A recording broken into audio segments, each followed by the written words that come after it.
Buenas tardes a todos. Vamos a dar inicio a la actividad académica del Departamento de Anestesia en su programa de Medicina Crítica y Cuidado Intensivo. El día de hoy vamos a hablar de la monitoría de la nocicepción, sus indicaciones actuales.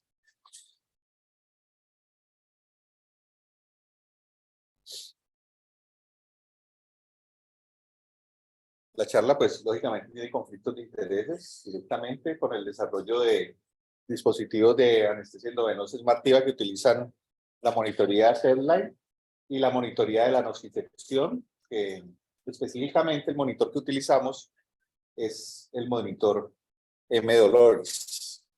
Al finalizar vamos a mostrarles un estudio que se va a realizar con este tipo de monitoría en unos pacientes específicos posoperados de cirugía cardiovascular. Entonces, este es nuestro plan de ruta del día de hoy.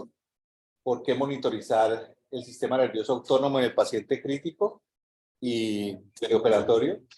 Vamos a ver qué es la variabilidad de la frecuencia cardíaca, qué sabemos del sistema nervioso autónomo en el paciente crítico, cómo podemos modular la pseudoanalgesia en el paciente crítico teniendo la monitoría del sistema nervioso autónomo, y vamos a ver escenarios clínicos y la evidencia actual en cuanto a esta monitoría. Entonces, básicamente, como un preámbulo general, esto es lo que vamos a analizar durante toda la charla. La monitoría ANI, que es el índice de analgesia y nocicepción, es un índice que nos permite hacer una medición de cómo está el sistema nervioso autónomo. Básicamente se va a basar en la variabilidad de la frecuencia cardíaca. Un punto importante es que ya lo vamos a ver más a fondo más adelante, él toma las frecuencias que el monitor le da y las divide en uno de estos puntos.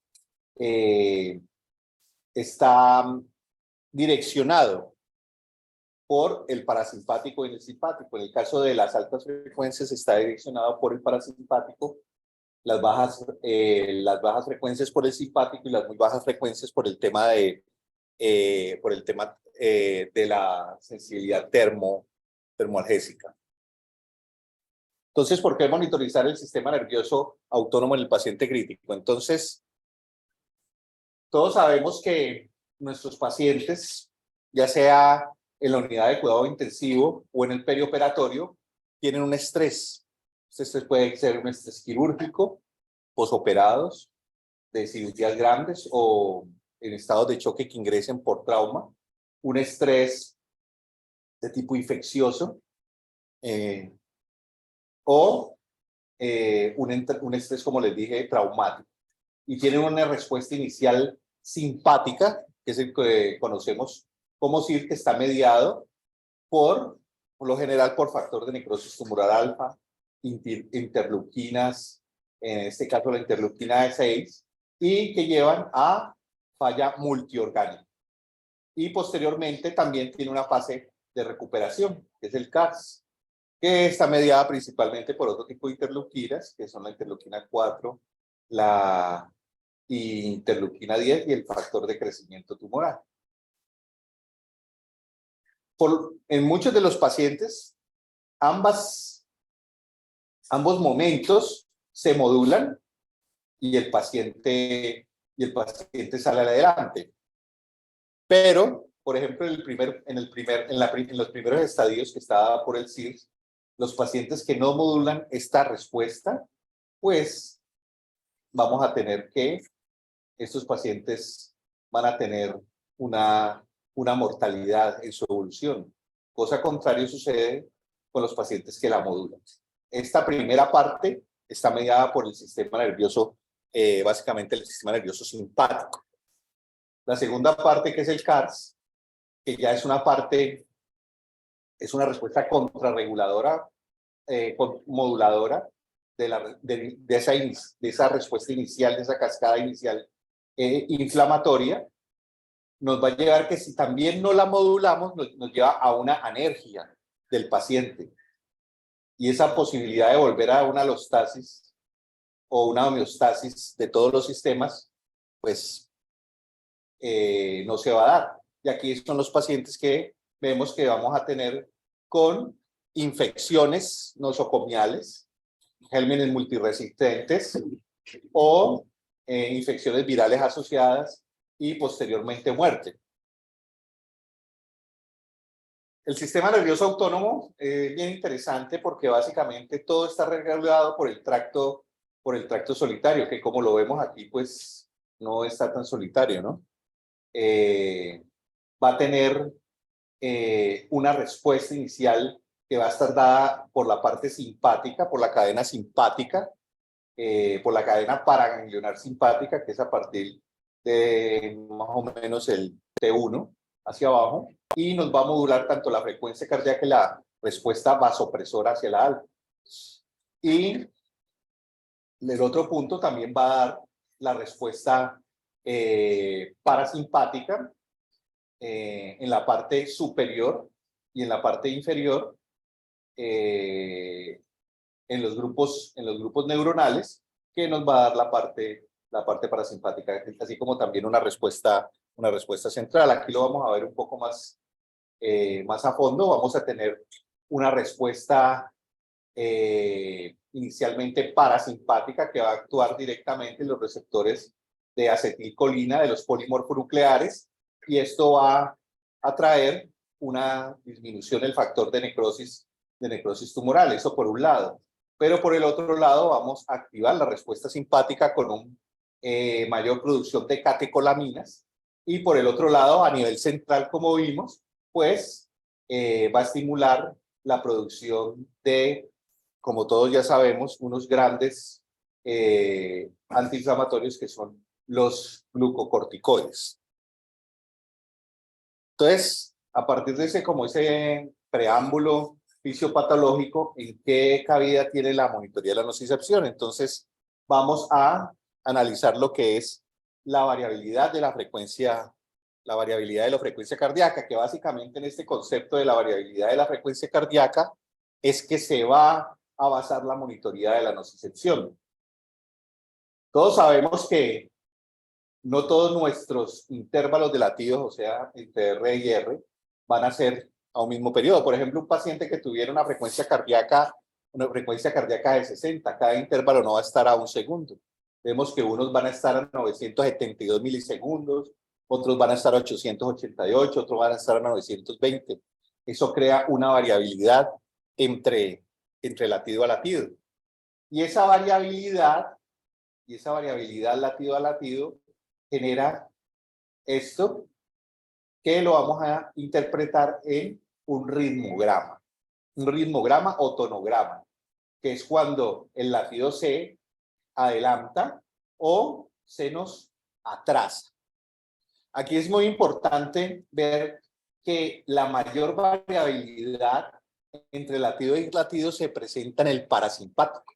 El parasimpático es el que va a presentar mayor variabilidad, y esto es lo que va a generar ondas de mayor frecuencia, porque uno podría decir, no, pues es que el simpático da una frecuencia más alta, pero es que los intervalos entre R y entre el simpático no generan una variabilidad tan alta, como ya lo vamos a ver de pronto en una diapositiva posterior. Entonces, lo que yo les decía, que mide, entonces mide ondas de aleatorio a partir de la generación. Acuérdense que una onda como tal tiene una amplitud y tiene una frecuencia de onda que está dada por los hercios donde se mueva, ¿listo? Y por lo general estas frecuencias de alta está en este intervalo entre 0.15 y 0.4, entre 0.15 y 0.4 hercios. Otro punto importante, esa respuesta simpática y parasimpática dentro del sistema nervioso autónomo Recordar que el simpático va a estar en los procesos de inspiración. Cuando usted inspira, aumenta la frecuencia cardíaca. Y cuando usted expira, disminuye la frecuencia cardíaca y va a estar mediada por el parasimpático. Y vuelvo y les digo, esas variabilidades generadas dentro del ciclo cardíaco en cuanto a la frecuencia cardíaca generan una serie de ondulaciones que lo va a tomar el ritmograma. Que básicamente este cálculo de la variabilidad o esas, lo que denominamos arritmia sinusal respiratoria, es lo que nos va a dar ese espectro de frecuencias. Aquí tenemos claramente dos pacientes a 120 milisegundos a 120 latidos por minuto, pero miren con uno y otro. Entre uno tenemos un componente de mayor variabilidad que este otro paciente. Aquí está más plano, más regular, podríamos decir. Entonces, aquí básicamente es lo que venimos hablando, dependiendo, vamos a tener situaciones en las cuales el simpático va a estar por encima del parasimpático o el parasimpático por encima del simpático. Y este monitor nos permite ver cuál de los dos está predominando, uno. Otro, cómo está esa tonicidad del sistema nervioso autónomo, que responde el simpático, responde de una manera adecuada, o cuando necesitemos del parasimpático lo haga de una manera adecuada, ¿sí? Por ejemplo, cuando estamos en situaciones de estrés, como ya vamos a ver varios estudios bien interesantes en sepsis, que se pudo demostrar con los datos del ANI una correlación directa entre mayor mortalidad cuando el tono del sistema nervioso autónomo está disminuido. Estos datos que nos da el ANI nos permite ver eso, la tonicidad del sistema nervioso autónomo. Aquí no, pues básicamente lo que hemos venido hablando, esa variabilidad dependiendo de la fase inspiratoria o expiratoria. Aquí en una expiración miren cómo se produce un fenómeno de disminución de la frecuencia cardíaca como tal.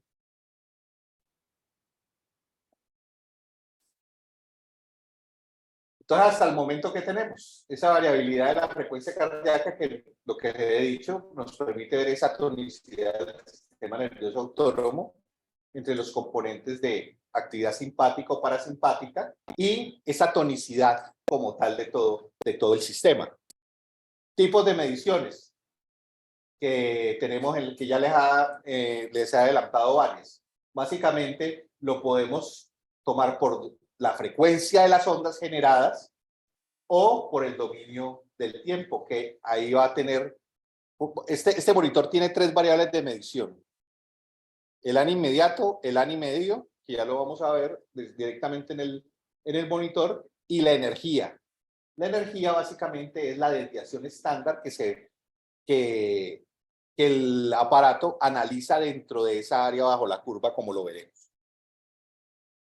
Ya entrando de pronto un poco más esquemático para entender básicamente cómo él nos da los datos a partir de esa variabilidad. Básicamente tenemos aquí un EKG. El latido a latido analiza el tiempo entre R y R, y miren cómo el ritmograma comienza a ver esos adelantos o atrasos entre R y R. Y miren que va generando como una especie de onda sinusal, ¿sí ven? Entre R y R.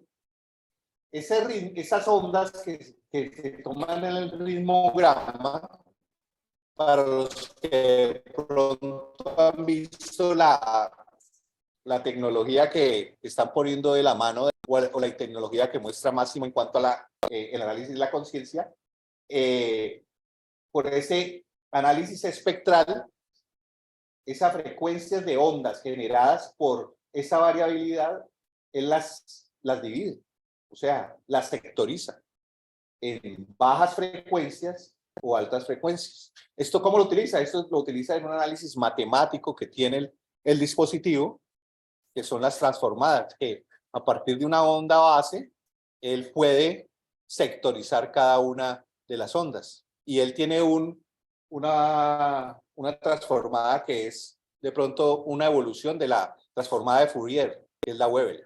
¿Listo? O sea, da mayor exactitud. Entonces tenemos que el simpático va a estar en un rango de bajas frecuencias, entre 0.04 y 0.15 hercios, mientras que el parasimpático va a estar entre 0.15 y 0.4 hercios. Esto básicamente es lo mismo en la última fase de lo que yo les digo aquí.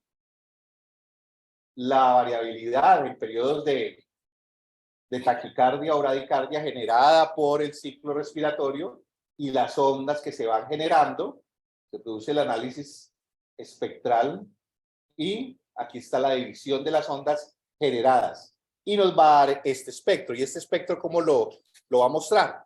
Bueno, aquí lo que les hablaba desde el punto de vista de cómo el dispositivo a partir de ese análisis de ondas lo transforma en unos datos específicos en el monitor, es lo que nos va a dar estar bajo la curva. Mire, aquí tenemos el ritmograma. Aquí tenemos el ritmograma, aquí tenemos podríamos decir, la función matemática que nos va a dar los datos de la energía, y aquí tenemos el área bajo la curva de la disposición de los diferentes tipos de onda.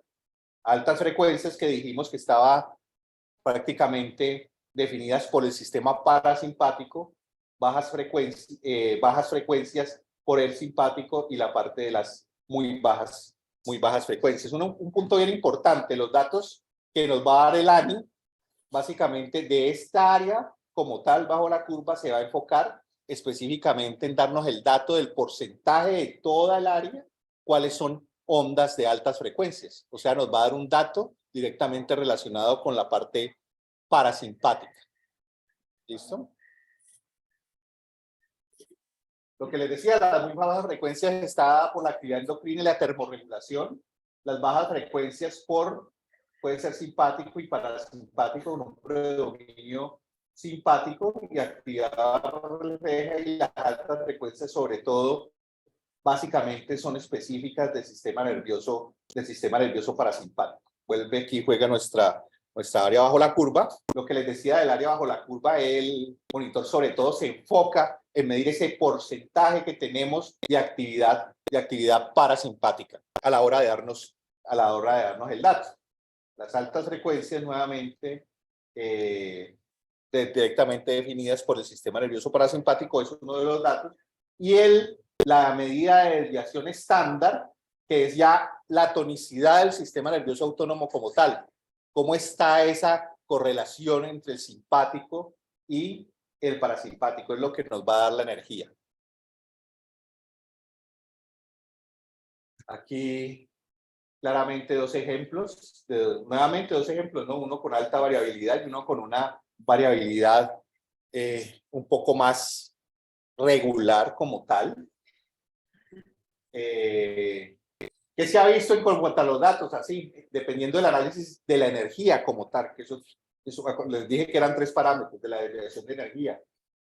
Que pacientes que estaban por debajo del 0.4, en la pandemia se utilizó, ahorita les voy a mostrar los estudios, como un indicador de mortalidad y está directamente relacionada con la mortalidad de los pacientes. Y fue más específico en definirlos que las escalas tradicionales que tenemos de mortalidad en las UCI. Vamos a ver varios estudios que nos muestran esto. Y también como un indicador de fragilidad. Aquí grandemente a mayor valor, pues vuelvo un sistema nervioso autónomo más activo, más tónico como tal. Tiene un mejor pronóstico, lógicamente, porque si usted tiene una regulación adecuada de su sistema nervioso autónomo, tomando como base el concepto de energía, si usted tiene una energía que está regulada, podríamos tomarlo, pues va a tener un mejor desenlace. Cosa contraria sucede a menor valor. Mire, pacientes frágiles, infectados, sépticos, pacientes adultos mayores como tal. Y aquí lo podemos ver, bajo tono simpático, la variabilidad y la amplitud de las ondas disminuidas con un alto tono parasimpático en este momento, comparándolo específicamente dentro de las frecuencias de onda de la parte parasimpática como tal.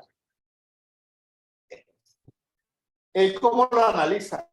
En cuanto a tiempo, ya vimos cómo él puede dividir y sectorizar cada una de las ondas. Miren que el ANI inmediato se toma 2 segmentos de, podemos decir, 2 minutos y le va a dar el dato como tal. El ANI promedio, el ANI medio, como tal, requiere 4 minutos para darnos el dato. Por eso, ya entrando en qué vamos a ver en la pantalla del ANI, qué es lo que vamos a ver en nuestros pacientes cuando estemos en el estudio, vamos a tener 3 números.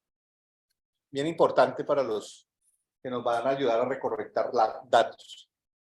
Vamos a tener el ANI inmediato, que es el que está relacionado con una medición de 2 minutos, y el ANI medio en 4 minutos. Acuérdense que este es un reflejo de la actividad parasimpática. En este caso, ¿qué podríamos decir? Que tenemos un 64% de actividad parasimpática y un 36% de actividad simpática. Si estamos en un paciente en ventilación mecánica controlada, sedado y con infusión de opioides o estrategia multimodal del dolor, podríamos decir que es un paciente que está óptimo en cuanto a su analgesia. ¿Y cómo está su nivel de energía? Su nivel de energía también podríamos decir que está óptimo en ese momento, que tiene una buena correlación entre el simpático y el parasimpático. Miren cómo él muestra estas 3 gráficas. Esta es la gráfica de la variabilidad de la frecuencia cardíaca. Esta es la gráfica del ritmograma o tonograma, que la va a tomar dependiendo de esa variabilidad que encuentre acá. Y esta pues son las tendencias en el tiempo. Esto es muy importante muchas veces, ¿no? Porque usted me dirá, bueno, si utilizo medicamentos vasoactivos, medicamentos metabloqueadores, él se basa en la tendencia que ha tenido el paciente para definir los cambios que vaya a hacer. Lógicamente, si usted en un momento dado le pone un metabloqueador que le va a disminuir la frecuencia cardíaca o le pone un vasoactivo, puede tener un cambio, pero él se ajusta y él va a analizar la frecuencia una vez se ajusta después de colocado el medicamento. O sea que podemos decir que a pesar de los diferentes usos de medicamentos que nos pueden variar esa variabilidad, él se ajusta a eso. De hecho, uno le puede poner los eventos que vaya a poner nuevos, si va a poner un metabloqueador, si va a poner un vasoactivo, para que él se retroalimente y ajuste y haga sus ajustes respectivos dentro del software que tiene interno. ¿Listo? Aquí nuevamente para mostrarles la energía, que es esa conjunción o ese balance entre el sistema simpático y parasimpático, que es lo que nos va a dar el tema de la energía. Nuevamente, aquí las ondas de altas frecuencias como tal es lo que nos va a dar esta área verde. A mayor tono parasimpático, mayor área verde, que es la que nos va a definir las altas frecuencias, y es lo que se va a definir aquí en los números. Por ejemplo, aquí tendríamos un 81% de actividad parasimpática con un 19% de actividad simpática, una energía buena, 0.59. O sea, podemos, con estos monitores, dilucidamos en pacientes que no nos pueden expresar adecuadamente y las escalas visuales análogas no nos ayudan, en qué punto de su confort en cuanto al dolor estamos. Esa es una, ¿no? Y lo otro es en qué punto de tonicidad de nuestro sistema nervioso autónomo estamos para enfrentar un estrés de cualquier tipo, ya sea quirúrgico, traumático, infeccioso como tal. ¿Listo? Esto simplemente para mostrarles que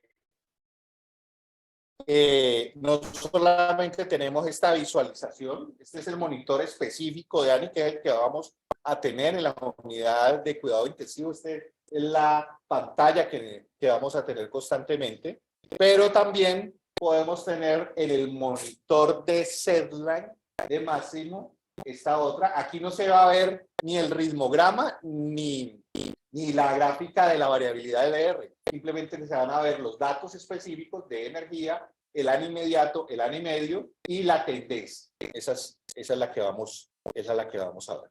Entonces, en cuanto al análisis de dominio de la frecuencia del año, lo que les decía, si hay un predominio mayor del parasimpático por encima de 50, ¿qué vamos a tener? Vamos a tener, lógicamente, menor dolor postoperatorio. Lo que se ha evidenciado, como esta es una tecnología nueva, y como les he dicho, cuando tecnologías nuevas, pues los estudios iniciales, de pronto las muestras son muy pequeñas, pero lo que nos podría dar como un indicio es que al monitorizar esto vamos a tener menor tiempo de estancia en hospitalaria o en las unidades de cuidado intensivo y vamos a tener una estabilidad hemodinámica mayor. Y por debajo del 50, pues nos ayuda a predecir respuestas hemodinámicas en relación pues que estamos ante una baja energía y tenemos que hacer ajustes a nuestro manejo, o optimizarlo en volumen, precarga, poscarga, contractibilidad. Ya nos ayudaríamos de otras tecnologías de las tantas que poseemos, ¿no? Lo otro, podemos evitar la sobredosificación de los opioides, llevarlo a una analgesia óptima y a partir de ahí podemos ir a menor consumo de opioides, menor náuseas y vómito posoperatorio derivado del abuso de estos. Y igual que cuando hacemos el análisis de la hipnosis sin conciencia con estas monitorías del electroencefalograma procesado, a menor deterioro cognitivo, menor posibilidad de delirio, por ejemplo. ¿Listo? Esto es más o menos la misma que les había mostrado. Esto se dio ahorita que estuvimos la pandemia de COVID, que por debajo de 0.41 era un indicador de mortalidad en los pacientes con neumonías complicadas o espectros clínicos de COVID severos, y por debajo de 0.3 pues un indicador de fragilidad. Esto ya lo habíamos explicado. Esto básicamente creo que ya lo había explicado, pero nuevamente se los retroalimento. Tenemos los dos datos de ANI que directamente nos está relacionando la actividad parasimpática como tal. Aquí el dato de la energía, que es como la tonicidad del sistema nervioso autónomo propiamente dicho. Aquí las tendencias en cuanto al ANI medio y el ANI inmediato. Aquí el ritmograma y aquí la variabilidad del EKG del paciente. Es bien importante ver la calidad de la señal, ¿no? Como todos estos dispositivos de traductores pegados en la piel, ¿no? Hay que tratar de disminuir la impedancia, ¿no? Lavar bien las zonas donde se van a colocar. Ahorita lo vamos a, ¿no? En el quirófano, el electrobisturí, la cercanía del electrobisturí con estos dispositivos a veces pueden darnos datos que en ese momento no son los reales. Creo que este es un video como tal para mostrarles básicamente cómo en acción. Ahorita vamos a ver varios ejemplos. Miren cómo él va cambiando a medida que va pasando pues el trazado como tal. Esta es la ubicación de los sensores. La ubicación convencional, que tiene que hacer básicamente lo mismo que con un EKG, ¿no? Tiene que haber un vector, pues para que él analice correctamente la variabilidad de la frecuencia cardíaca. Si no, lo puede poner en la parte anterior. Él tiene dos electrodos, el circular que precisamente es para el ápice y este que es rectangular en la base del corazón. Si no lo puede colocar porque pronto está en prono, nuestro paciente, como nos pasaba en la pandemia, muchos de ellos, entonces lo ponemos a nivel de dorso, pero lo importante es que haga vector. ¿Listo? Como todos los monitoreos tienen algunas limitaciones para su uso, y podemos decir que limitaciones relativas al tipo de las arritmias, pero preferiblemente lógica, lo ideal es que esté en un ritmo sinusal normal.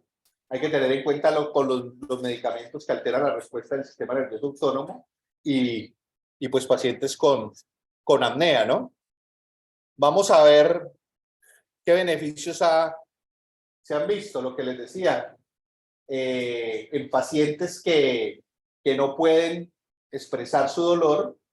Esta pues aparece como una opción de monitoría como tal para ver el nivel de estrés de estos pacientes y mejorar así la percepción del dolor.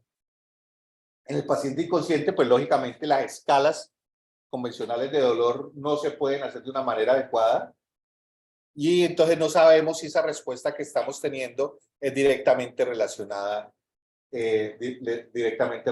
con el dolor. Entonces, vuelvo y les digo, titulación del analgésico, menor consumo de opioides, menor efectos secundarios directamente relacionados con estos medicamentos, también menor sharing, menor escalofrío, y lo otro, ¿no? Menor sobredosificación de los mismos, reducción del dolor postoperatorio y anticipar la respuesta hemodinámica. Vamos a ver desde el punto de vista de la evidencia con escenarios clínicos que tenemos. Entonces, en relación a pacientes posoperatorios, en estos casos de laminectomía y disectomía, miren cómo con el monitor ANI, que es la línea naranja, con el grupo control azul, en los puntos de intubación, en recuperación, miren cómo la monitoría ANI, al parecer en este estudio, en 50 pacientes entre 18 y 75 años, en los bolos guiados por ANI, en el grupo ANI, o normalmente como lo hacemos, hubo una disminución en la analgesia postoperatoria, menores náuseas y vómitos postoperatorios y menor temblor. En esta muestra de 50 pacientes. Vamos a ver en escenarios clínicos particulares de UCI, cómo le fue en cuanto a la monitoría del dolor. Este es bien interesante porque este es en relación a estímulos dolorosos. Aquí tenemos la medición del ANI, tenemos la escala de ANI y en 3 tiempos. En reposo al estímulo doloroso y posterior al estímulo doloroso. Miren cómo en reposo, pues lógicamente tiene una optimización del ANI, está por encima de 60.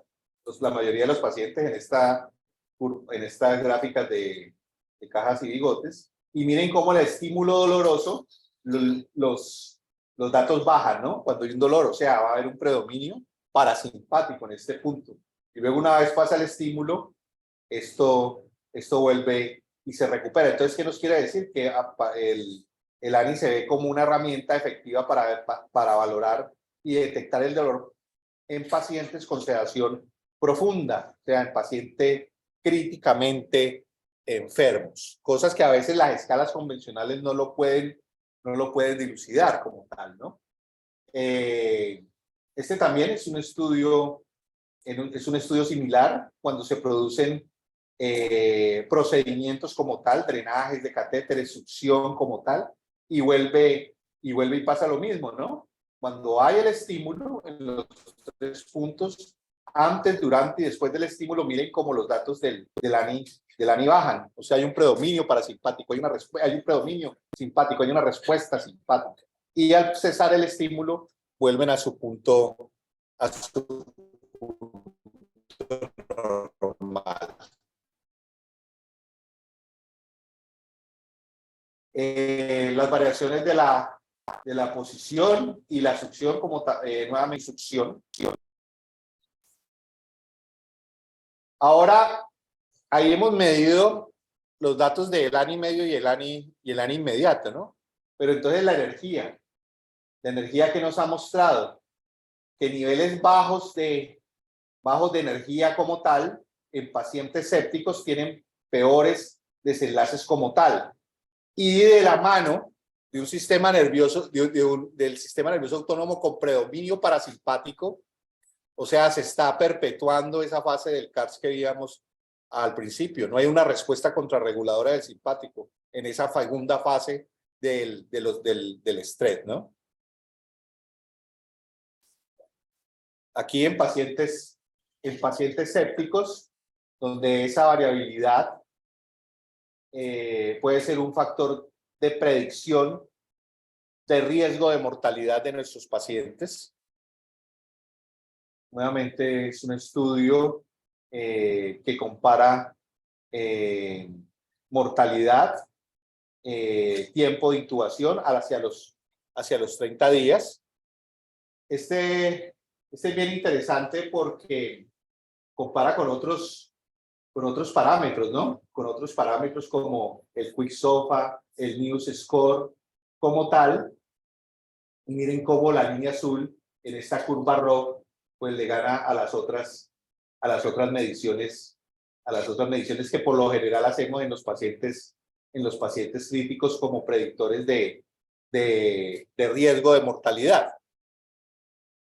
Lo mismo sucede en trauma craneoencefálico en relación con los resultados de los pacientes. O sea, vamos viendo cómo se están utilizando estas monitorías en diferentes escenarios clínicos dentro de los pacientes clínicos. Mire que también en relación a ya en escenarios clínicos de niños y con medición directamente de reactantes inflamatorios, que directamente tiene una relación inversa en relación a la variabilidad de la frecuencia cardíaca en cuanto a la interleuquina 6, interleuquina 8 y PCR como tal. Lógicamente, ¿no? Porque usted tiene un mayor cantidad de hormonas proinflamatorias, pues ¿qué quiere decir? Que el simpático es el que está dando, o sea que el nivel del dato como tal del ANI pues va a estar menor, porque acuérdense que niveles altos, ¿qué quieren decir?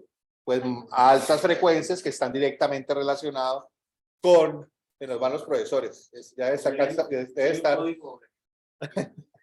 aburrida la charla, está directamente relacionado con una respuesta, ¿no? A ese estímulo inflamatorio. Miren la evidencia durante el COVID. Inicialmente un estudio, pensé que teníamos el piloto, pero bueno, este fue el que hicimos conjuntamente con los españoles, con el grupo de Cristian Aragón. Fueron 5 hospitales, 4 países y pacientes con COVID severo. ¿Qué nos mostró? En cuanto a los niveles de energía, lo que yo les decía, a mayores niveles de energía como tal, hubo una mayor sobrevida. Los que tenían baja energía se murieron más. Hubo una mayor correlación en la predicción de la mortalidad con el SOFA. Miren que el SOFA no nos dice absolutamente nada. Queda un 50-50. Cambio, en los niveles de energía aquí está prácticamente llegando a punto 8 como tal, ¿no? Bueno, este es básicamente, este es el mismo, esta es la presentación, la revista donde se publicó. Una Q1, a los que les gusta la clasificación, como el doctor Alejandro. Bueno, aquí siendo más específicos en los resultados de este estudio, los niveles de ANI medio, los pacientes que tuvieron sobrevida, miren que estuvieron como más controlados, y eso va de la mano de una tonicidad de la energía mucho mayor, contrario a los que tuvieron una mortalidad mayor. Aquí tenemos la parte de la comparación de los dos scores, el score SOFA y la medición de la energía, lo que ya habíamos visto. Miren que la energía fue 0.7, 0.75, casi 0.8, mientras que el del sofá fue 0.63. Ahora, si usted le hace un análisis multivariable, o sea, le adiciona más variables a este ANI, pues miren cómo pasamos a un área bajo la curva por encima de 0.8. Entonces, definitivamente, ¿qué nos lleva a concluir? Pues pacientes con mayor gravedad, más complicaciones y mayores índices de mortalidad, pues van a presentar un sistema nervioso autónomo bajo definitivamente. Eso está dado por esa desviación estándar que está directamente relacionado con la energía y una depresión del sistema simpático con predominio parasimpático. O sea, va a tener unos niveles de ANI inmediato y ANI medio altos. O sea, niveles de ANI medio altos, inmediato altos, asociado a energía bajas, la mortalidad pues va a ser mayor. Aquí para mostrarles los efectos que tienen con algunos hipnóticos. Aquí estamos difundiendo ketamina, que este es el índice bioespectral, que es otra de las monitorías, ¿no? Esto ya es monitoría de la conciencia. Aquí nuestras curvas del ventilador.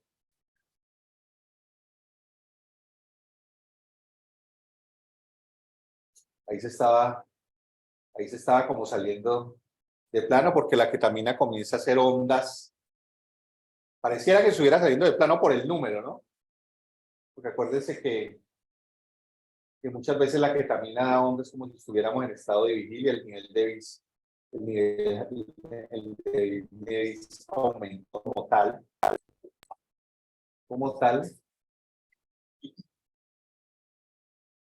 La energía aquí, digamos que está como en el límite, punto 30.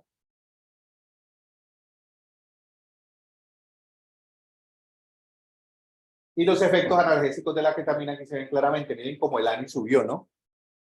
Subió como una estrategia multimodal. Aquí en lo que decíamos los betabloqueadores, vamos a ver cómo se comporta. Con una dosis de metoprolol.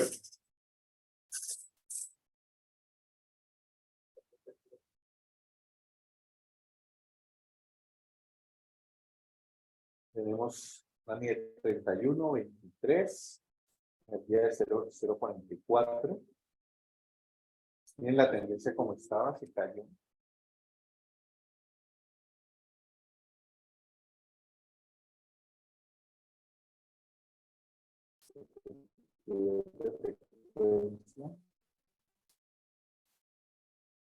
De 50. Este no es espectral, ¿no?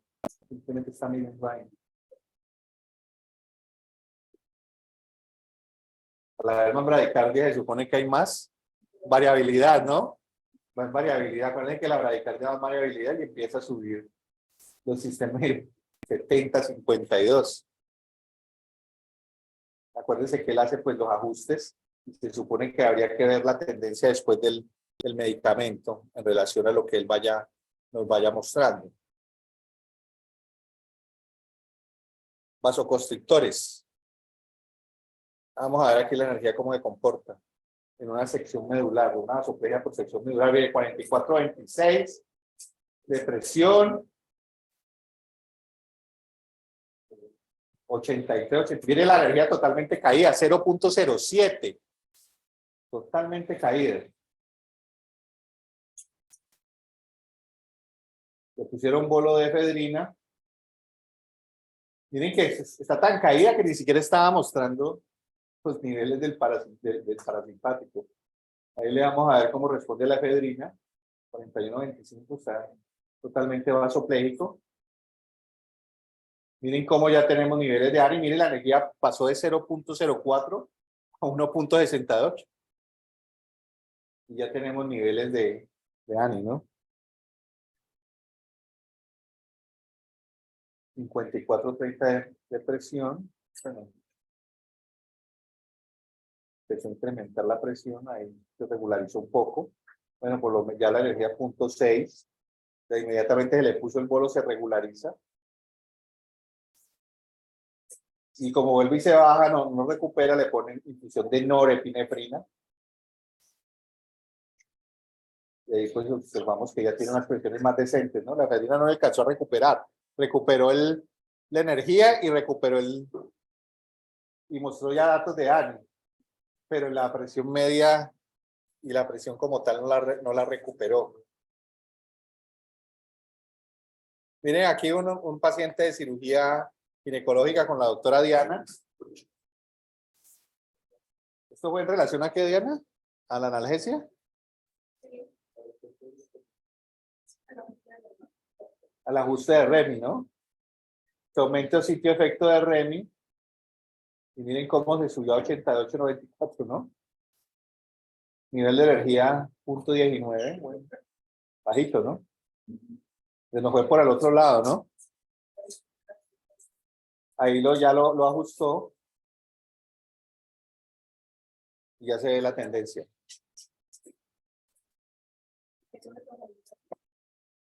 Ahí fue cuando, ¿qué? Cuando estaba saliendo la anestesia. Dice, ya predomina el parasimpático, ¿no? El simpático, exactamente.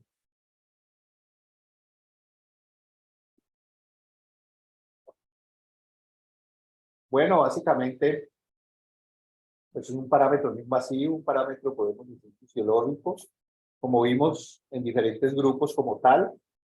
Ya se está utilizando en cuidado intensivo, anestesia, va directamente relacionado con el tema de endovenosa y de monitoría de la sedación, está validada por la FDA y se vislumbra como una monitoría que mejora el rendimiento hemodinámico y el manejo del dolor. ¿Listo?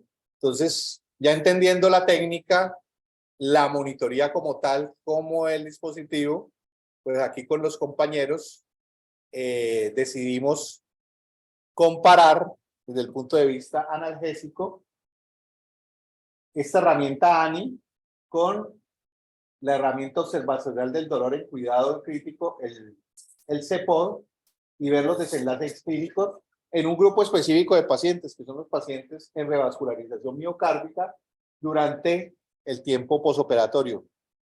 Básicamente 24 horas, San Juan. Vamos a incluir todos los pacientes que van a ser llevados a revascularización miocárdica que ingresen a la unidad de cuidado intensivo, tienen que estar en ventilación mecánica, y la hipótesis es que esos resultados obtenidos nos permiten identificar si existe una correlación entre estrategias de vigilancia al dolor, así como si existe una variabilidad entre el uso de inotrópicos y vasoactivos en una población que se beneficia del adecuado control del dolor. Va a ser un mismo grupo en el cual se le van a hacer los análisis convencionales del CEPOD, que es la escala que utilizamos, y pues el tema del ANI va a estar cegado, ¿no? Como tal. No sé si quieras agregar la metodología del estudio. Pero venga, habla acá porque como estamos en línea. Básicamente es un estudio observacional, ¿no? Prospectivo, de corte, ¿no? Sí, es un estudio que es una cohorte única, prospectiva, en el cual se va a abordar precisamente el comportamiento en relación a estas dos variables. Si bien ya contamos con una plausibilidad del uso del dispositivo en los pacientes críticamente enfermos, lo que sí es importante es poder determinar el comportamiento de esta monitoría en aquellos pacientes que inherentemente pues, van a tener medicamentos que están directamente relacionados, como es la inotropía, los vasopresores, los betabloqueadores. Entonces, en la medida de que se pueda establecer un comportamiento a través de un proceso descriptivo de una cohorte única, podemos mejorar eventualmente la comprensión sobre su proceso de variabilidad, qué relación tienen con las escalas que están actualmente validadas para el seguimiento y qué relación puede tener este comportamiento con los desenlaces clínicos como la presencia del delirium y la mortalidad. Bueno, muchas gracias, Juan, por hacer la descripción del estudio. les estaremos contando los resultados. No sé si hay preguntas en relación a la exposición de hoy, del público virtual. No veo preguntas aquí del público presente. La doctora Diana González.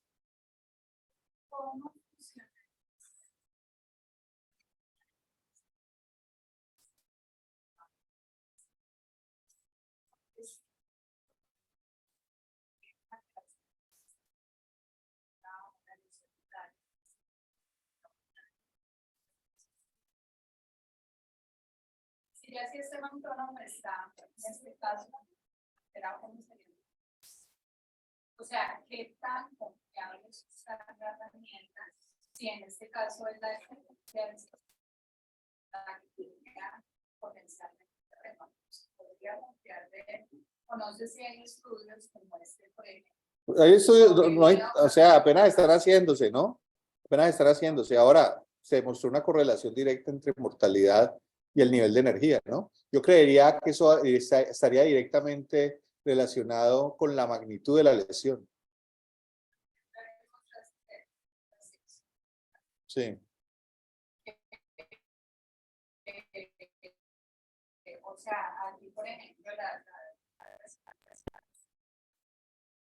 Eso lo vemos, ¿no? si realmente hay una correlación. Hay que ver la tendencia.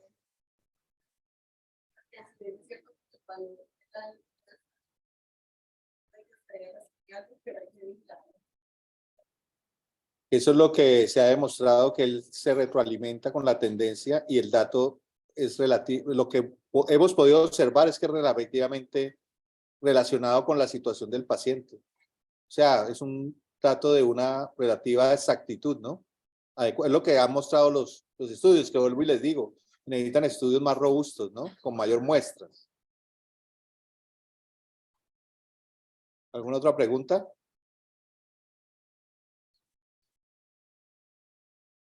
Los profesores, el profesor Orrego, que volvió, el profesor René.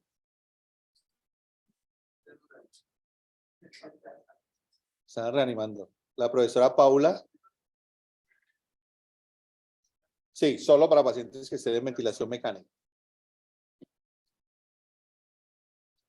La profesora Paula está hablando con San Juan. ¿No? ¿Preguntas? ¿No? Listo, el profesor Brian, el profesor Jonathan. ¿Aportes? ¿No?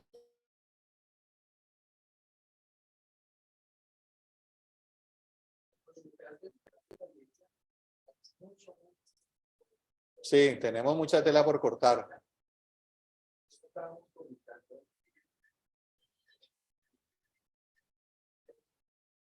Sí, y no es tan dispendioso, es poner un parche.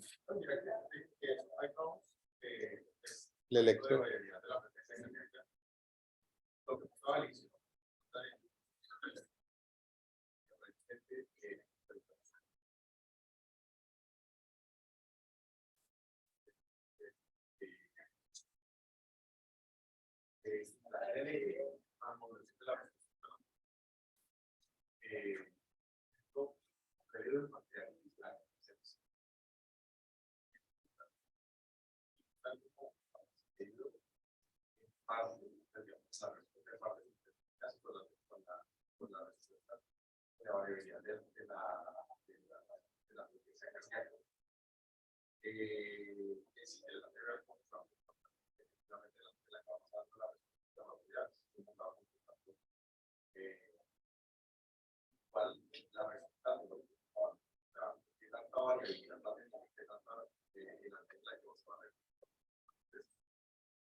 ¿Qué tal se lleva haciendo la medida para el dolor? Porque en la medida que también se afecta, que la inflamación afecta la resistencia y la variabilidad, que tanto se relaciona con lo que puede hacer para la hora de la medición. Paula.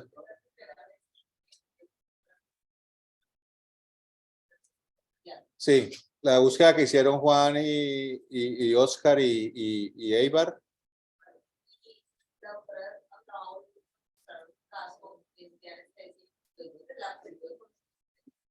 Cuando lo comenzaron a despertar, Sí. entonces va a haber un problema. Ya llegan en plan de despertar, ya viendo el ojo, que no reciben nada de anestesia dentro de la búsqueda. Quiero decir, si la cardíaca no sale con 13, sale con la morfina moros antes de salir. No, lo del subado no entra. Pero que va a haber algo. Eso es lo que queremos ver. Eso es lo que queremos ver si realmente. Pero una de las cosas sería esa, no ver si realmente tiene una analgesia óptima o no, porque ellos no lo están describiendo. Exactamente, interesante la pregunta, pero esa será una de las respuestas, ¿no, Juan, Oscar? Sí.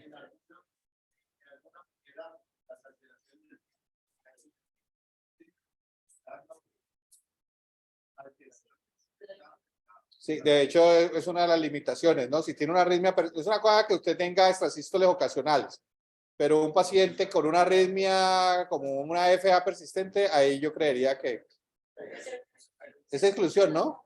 Es criterio de exclusión. ¿Presidente, alguna pregunta? Sí. Respecto a los pacientes que vienen con síndrome de dolor crónico, en los que ya hay un proceso largo Se van. utilización central también. Es excluidos. Excluidos. En cuanto al estudio, excluidos. Dime, René.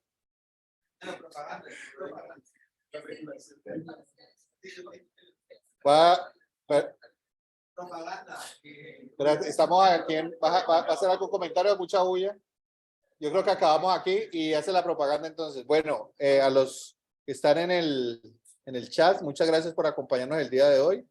El próximo, no, en 15 días, ¿no? Accidente ofídico, ¿no? Bueno, les estaremos informando la fecha. Muchas gracias a todos.